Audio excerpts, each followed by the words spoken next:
Would you mind telling me whose brain I did put in? And you won't be angry? I will not be angry. Abby someone. Abby someone. Abby who? Abby Normal. This is the Abby Normal podcast, here to tell you that you're weird, and that's normal. Welcome back to this series about a specific group of changemakers, the Women's Empowerment Network, working toward greater representation and development of women within a very white, male-led organization. Our organization was male, pale, and stale. It was their kingdom, and it was like Lord of the Flies. In 2017, WEN was up and running. They had launched their new ERG, and then a bombshell dropped. An anonymous person designed a guerrilla-style campaign around breaking ceilings. Most people in the organization got a letter with demands, an email, and some cute stickers. This accelerated the conversation and actions. A lot of people were feeling that, and then that action just ignited the reality that it was a big cultural issue. Big enough for someone to do that. That's really bold. Right. And we believe it was somebody who was actually leaving the company that week, and so she just blasted it out. It shook some people up. It really made them think, because the men, quite frankly, no clue. They had no clue. So to understand the context and the players of what happens next, you have to understand that this is a culture within a culture. It's a regional campus with several brands and shared services like HR and legal. And then there's corporate, elsewhere in the US, and the perspective is that they're overlords with their own HR team. So within both of these structures, corporate, regional, there's WEN, the Employee Resource Group. And you may not know what an ERG is. Sometimes they're called affinity groups, but basically they provide support and development to employees who identify with a specific group. So, for example, women, people of color, the LGBTQ community. Some companies even have ERGs for cat lovers or soccer players. They're a way to connect people and build a sense of community. They empower employees by giving them a collective voice to speak with decision makers. They support learning and development by offering leadership opportunities and creating visibility for those that are active. They may or may not receive funding from the company. Ideally, they work in collaboration with HR and the company leadership. They bring value to the company by providing a resource for leadership regarding staff issues, community needs, and policies. They can be an asset in business decisions to make better, more inclusive products and services. They support retention because employees are likely to stay with the company longer if they're part of a strong community and feel heard. So there are lots of benefits for both individuals and companies to support employee resource groups. But this can get messy when it seems that the behaviors of the company are at odds with the desires of the ERG or vice versa. And when you throw HR in the mix, there's another level of complication. In this case, you have two different levels of leadership, regional and corporate, plus two different HR teams. One which supported the creation of WEN from a financial and logistical perspective, and one thousands of miles away with little exposure to the regional culture. With that, let's get back to what happened after the Break Ceilings campaign hit the ground. But I do remember there being sort of this hustle and bustle in the office and kind of a reaction, and there was a reaction happening. And an email communication that came out that sort of talked about it, but really just kind of a reactionary email that was trying to do some damage control. Yeah. So, following the Breaking Ceilings bombshell, corporate sent their newly appointed director of diversity out to fix it. They sat down with some members of WEN and talked about next steps, which included focus groups. Sadly, they didn't organize as well as they thought they were going to.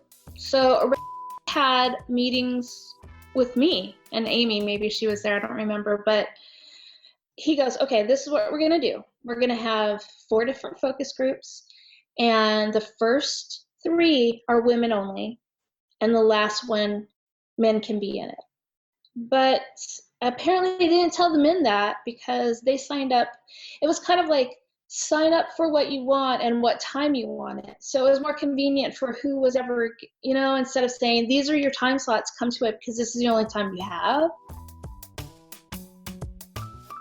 So the company's diversity and inclusion representative flew out and he conducted these listening sessions with a female colleague taking notes. What ended up happening is we ended up talking more about leadership and the horrible realities of leadership. We ended up talking about HR a lot, even though we had HR reps in the room. We did talk about women's, what women need from the men on that campus, but we didn't feel free to do that because the men were in the room and they weren't supposed to be right away. I did participate in a focus group, and I remember it felt very scripted, and it didn't feel like a lot of what I wanted to get out of it really kind of happened. I think other people participated in focus groups where people really were emotional and shared, and I did not participate in one like that. Yeah. Do you remember any of the things that you talked about? Like, not you personally, but the whole conversation? I think that I remember it just feeling very clinical in terms of just, it felt like corporate cleanup, like we're checking the box. We've talked about what we need to be talking about with the associates. It didn't feel like everybody was coming to the party to get the same thing. Yeah, it's interesting. I got to see his notes, like his takeaways after all the focus groups were done. And he was like, here's what the problems are. Yeah. And none of the things that he put down were things that I had been hearing from women, that I had been hearing in WEN or in, people just coming by HR and like wanting to talk about issues that they had. And so I don't know if it's that he was a man, so he's hearing it through man ears, Yeah. or if it's because he came from corporate and so he even speaks a different language as far as coming from from there and coming from corporate and not having the same language that we use here and not understanding our processes here and the way that our teams interact and all that. So that was a little bit disappointing. I mean, I lean more towards him not having an understanding versus him hearing what he heard and deciding not to pay attention to it. You know what I mean? I do, but I also feel like 3 years later, nothing has changed. Like, really? Nothing? Not really. I mean, I think like the corporate arms got put around it to say like, oh, we heard you, we saw you, we're going to do something to fix it. And then it became, again, more clinical, which has always been what's turned me off around a lot of the corporate-y stuff that we ever did, and my resistance to having anything corporatized. Amy actually attended 2 focus groups. The first one seemed productive, but by the second one, it seemed like the corporate team had shifted their approach, and it was very similar to Karen's. It's interesting because the first one was a lot of conversation about bro culture and like women on campus and that kind of thing. The second one was very directed questions, more focused on like general company culture.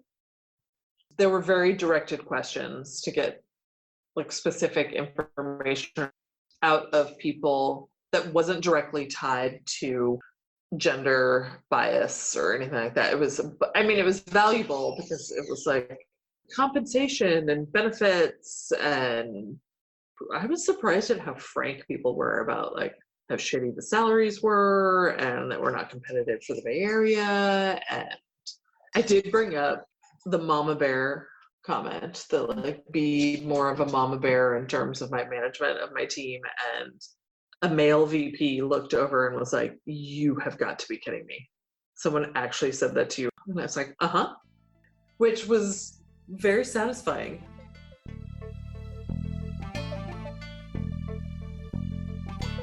The idea was that the corporate team would come out, ask their questions in the focus groups, and then come up with a plan to address the issues that they uncovered.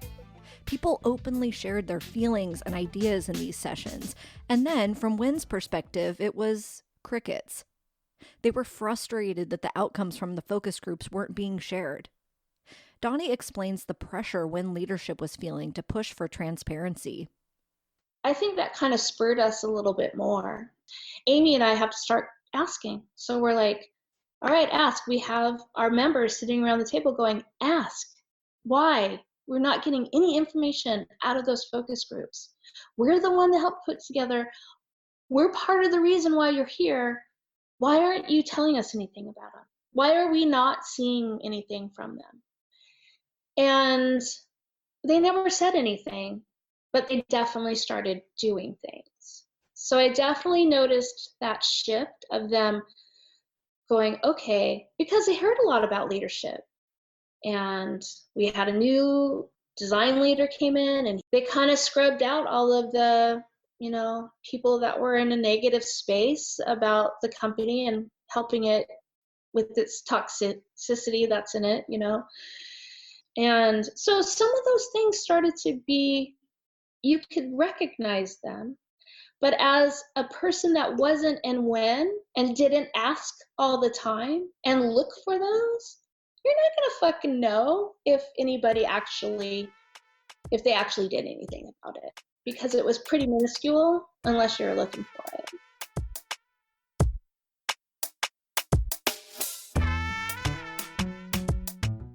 Within 6 months of the Breaking Ceilings campaign, focus groups were conducted and an inclusion and diversity action plan was created. So things were happening, largely at that corporate level. So I understand why frustration was bubbling and Donnie felt that nothing was happening. As an example, an update may come via email that says, "Following feedback from the focus groups, we are launching a multi-tiered action plan that creates a roadmap of how we can develop a culture that is respectful, inclusive, and focused on teamwork and accountability." Right? So that's great, but what exactly does it mean? What is changing? That's what people wanted to know. The first step in the action plan was training for all staff. That is a significant financial investment. A reputable diversity and inclusion practitioner was hired, who met with employees and designed a workshop specifically for organizational leadership that focused on unconscious bias. What she found in her interviews mirrors what WEN and the Break Ceilings campaign had brought to the forefront. There was a boys' club, and favoritism was running rampant, leaving many to feel unheard and undervalued.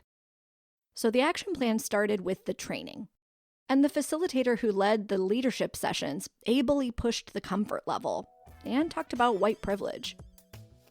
Here's Jen, a VP who attended the training. You're in a unique position because you guys were off in the innovation building, and I know not all of that made it over to you. Yeah, so do you remember the things that you talked about during the training?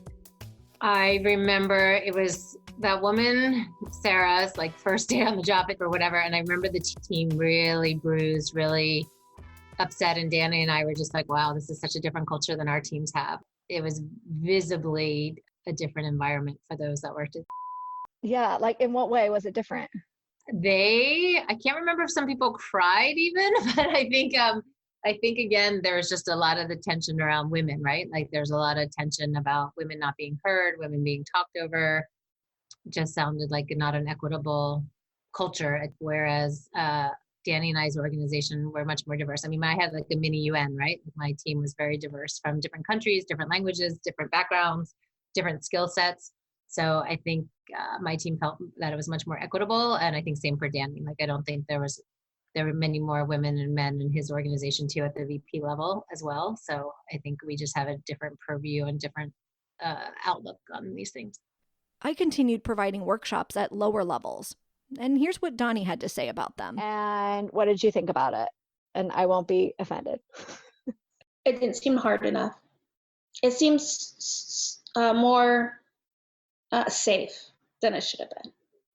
But I mean, you can only do so much. You're always in that balance of well, as my job, I'm only supposed to do this much. I mean, I know that's what happened with you. I'm sure that was sort of so conflicting for you for a while because you were kind of like, no, we really need to voice these bigger things, but I have to put myself in a professional box and say it as politically correct as you can. So therefore, people who have terrible unconscious bias walk out of there thinking they did a great job. What do you wish had like been really pushed in that training or in other ways? I don't know. I think that if they could just be more, we were just trying to get people to be transparent, you know? We really were. Because that's the way of the world. Everything's transparent. If you're transparent, then you have to be held accountable for your actions. Right. And you could be part of the Me Too movement, but secretly be the predator of the Me Too movement as executives and companies. Right. And being transparent, you can't do that kind of shit. You can't do things with your secretaries. You can't do fucking Mad Men shit in the 2000s. Right. You just can't do it. Right.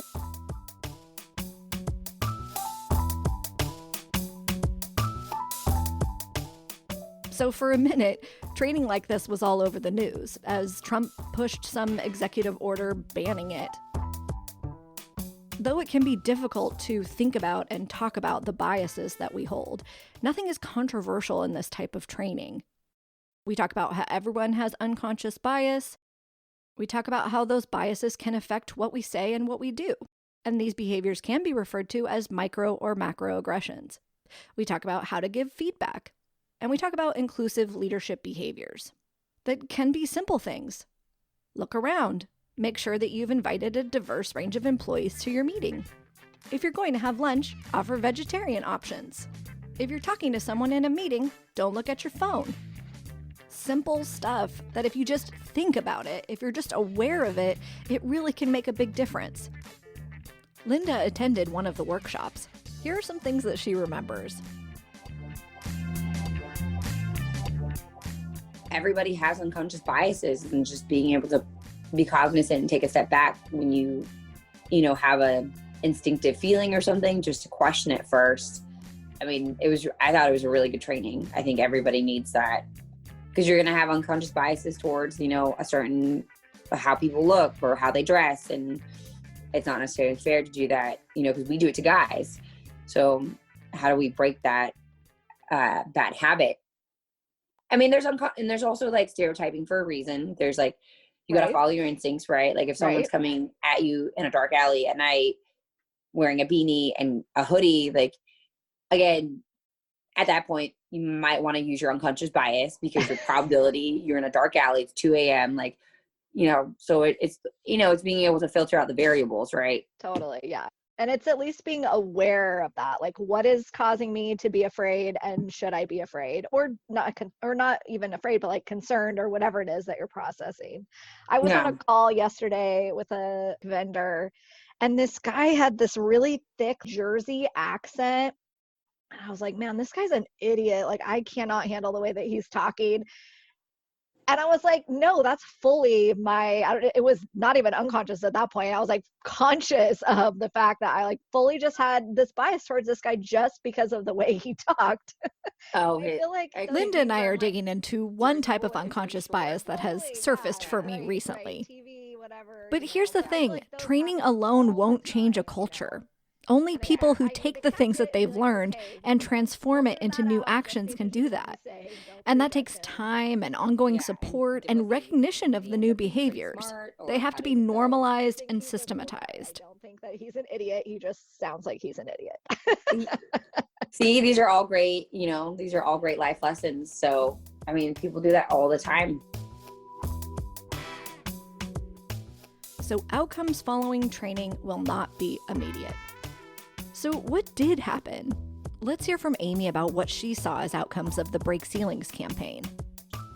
Actual conversations, like, that did get HR's attention and the executives' attention, and, resulted in the unconscious bias trainings, and I think raised the status of WEN with the executives and leadership.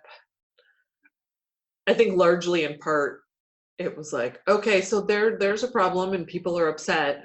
Ooh, look at this. We have this employee resource group that we can lean on and work with to make it look like we're doing something. What were those conversations like, and did you feel like they were open to hearing what you had to say and open to making changes? I feel like they were open to listening and to hearing it. I don't know how open they were to actually doing anything about it. Like, we had to make everything happen. Yeah, there was a lot of opportunity for us to talk, but I just never felt like anybody did anything with any of the information. Even the focus groups, I still don't feel like anybody did anything with that information. Nobody distilled it in any way or talked about like what came out of it, what they were going to do with it. This is Karen's perspective as well. Conversations started happening, but without visible actions, trust broke down.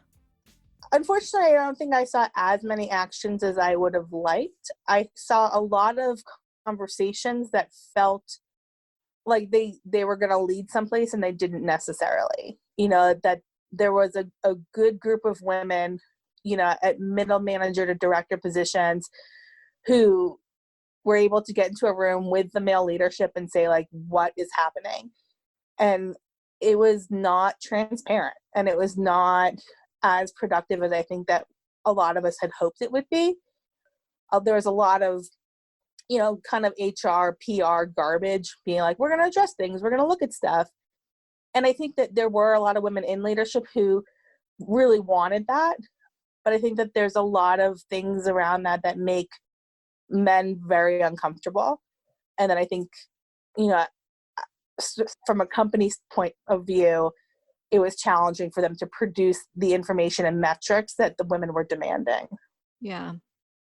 And that made it, I think trust became an issue then. Yeah. So like when you say you didn't feel like there was enough transparency around those conversations, like what exactly do you mean by that? Do you mean like who's in the room and what they're talking about, or what? Yeah, I mean, I think who's in the room, what are they talking about? I think there were multiple conversations being had at multiple levels. A lot of the women wanted information and just data, like how many women are at what level.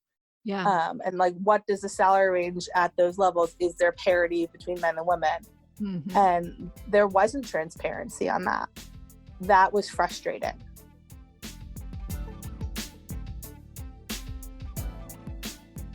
The lack of information spurred WEN to keep pushing.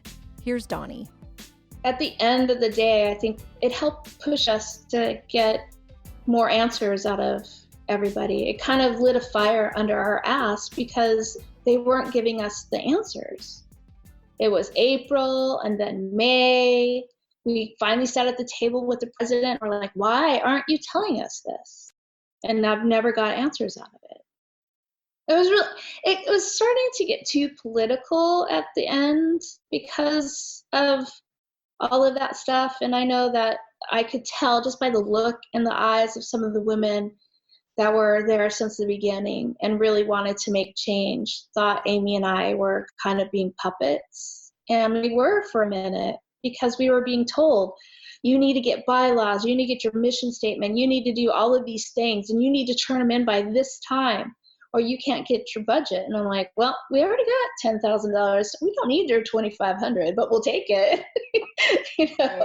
Right. But when we started doing that, I could see some women going, you're just, you're, what is that called when people like give in to something or. Right. It's like selling out. Yeah. And we were trying not to, but at the same time, I have to say this to you, and I don't want to discredit myself like I always seem to do, but I wasn't in a leadership role at that company. I wasn't in even the start of a leadership role in that company.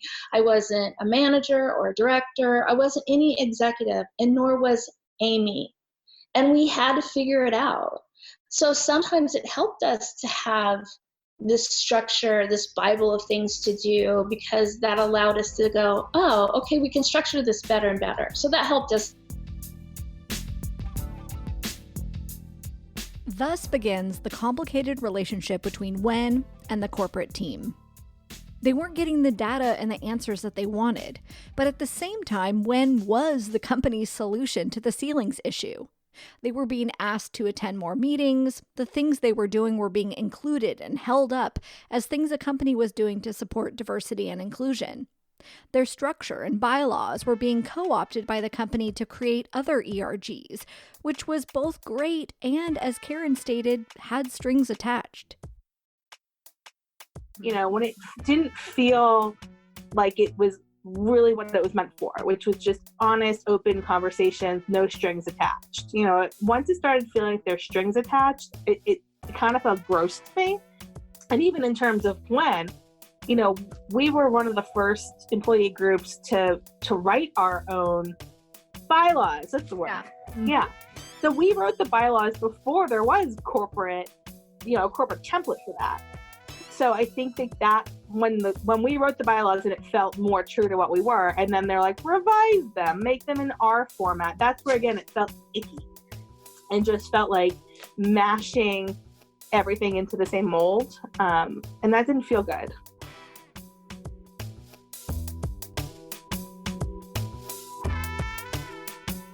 The grassroots movement was being, quote, corporatized. And not everyone in WEN agreed this was a good thing. It felt icky. During this time, WEN lost two of their biggest advocates, both the Patties. The head of regional HR and the WEN president left the organization. Losing two women leaders' wisdom and voices left a gap that would be difficult to fill. I asked Karen to reflect on the role that the regional HR team played from the beginning. When did they get support, and where did it get sticky? What do you remember about HR being involved? Patty was the one who really she wanted quietly for things to happen. I remember that. And again, I think that at my level, I did not interact with her a lot. I got the general sense she funded all these lunches and invited all these women to come. She bought us books. You know, she bankrolled a ton. And I remember her saying at one point, like, you know, I'm so happy that women are doing this. So I felt like in the background, HR was very supportive, but I also feel like there were certain people in HR who their role, like their corporate role, seemed to be blending with the employee resource group goal. Mm-hmm. And that's where I think some people did a really good job of keeping it separate. Like you did a really good job in terms of like not blending the two. But I think other people, it felt like you couldn't distinguish between like when they had their HR hat on and when they didn't. And I think as an associate who really wanted it to be grassroots, that's where, again, it felt icky. And I think that at a brand level, we were given a little bit more autonomy. When it became more of a corporate thing, it felt like HR wanted to be able to control everything. And right. That didn't feel authentic. And that didn't feel, for me personally, tolerable. And that's, you know, again, one of the reasons that I didn't really want to continue. Remember, ideally ERGs work with the company to accomplish their goals. But the brutal reality in this situation is that these relationships are complicated, as each party has their own goals and they don't always align. Most intentions are good, but the impact may not be. Some associates were more apprehensive to talk about things openly, especially when we're talking about parity and like just leadership opportunities with HR present. Mm-hmm. Not you, though. Yeah, it's a super, super weird dynamic. And yeah, I don't know what the right answer is as far as HR's involvement in the ERGs, like at all, you know, what the right balance there is. and what are the appropriate things for them to like be partnering with ERGs to do and not appropriate. And yeah, it's weird. Yeah, I mean, I think ERGs in general feel like where's the line to me, because I think a lot of the activities happen during work hours, but you still have your own job to do. And people who went overboard on the ERG part, like didn't do their actual jobs, versus the people who like their actual jobs always dominated over them actually participating. Like, I think that you have to find a balance. The HR associates who could participate and kind of keep the separate hats, that was good. But I think it made it really hard to understand people's motivations when they're in HR. I think people question them more. Right. ERGs are hard though. Somebody's going to always feel excluded. And that's the part that feels like, how do you ever find that right balance? Totally. So, I mean, I think even from like the male perspective, men didn't always understand when. I think a lot of the male leaders who we had support from early on, they didn't really want to have a big vocal point of view around a lot of it. And I think they did things quietly to help support it. But I think that men showing up is still something that has to happen for it to really become like a normalized conversation. Versus like, the one dude on day one being like, this is awesome. And then just, you never see them again. Totally. Right. And then I think also there's a balance there too. Like, if men are involved, no one wants to be mansplained in a women's ERG. And that's happened.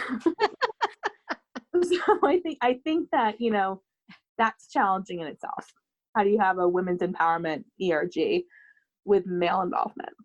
Yeah, I think it's a great question. It's like, how do you have a safe space for women while also making it inclusive? I mean, it's the same question about like a diverse, quote, diversity ERG, like, I don't know what the answer is. It's tricky. And it's all the man is funding all of this. Like, let's be honest, pays your paycheck and pays for you to be at this little women's gathering. So there's only so much you can do and say. Yeah.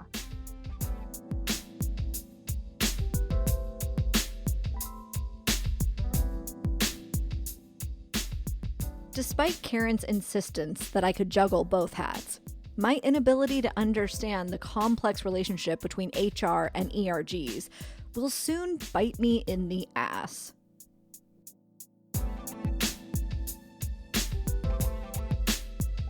There was a bright spot in the fallout of the Breaking Ceilings campaign. Remember when Jen mentioned that new person in her unconscious bias training? Well, she was a new VP. Within 6 months, 2 new women VPs were hired. So while the corporate team was conducting focus groups, creating multi-tiered roadmaps, and launching training, WEN was continuing their work. They developed 4 pillars and created working groups for each: career development, culture, commerce, and community. Next episode, we'll hear about the solutions that they developed on their own, because they were done pleading for answers. Initially, like, HR told us no on the mentorship program. They told us no on all that stuff. They're like, well, we don't know if, like, policy-wise it's okay. And if they told us no, we would just figure it out ourselves and ask for mentorship on our own. If people tell me no, I just look at it as, like, another way, like, I'll find another way. For me, it was just more or less like, we'll figure it out. Like, let's just ask for forgiveness after. Right. Let's just do it. Also, the WEN team will have to work pretty quickly on those solutions because the company has a big surprise coming for everyone.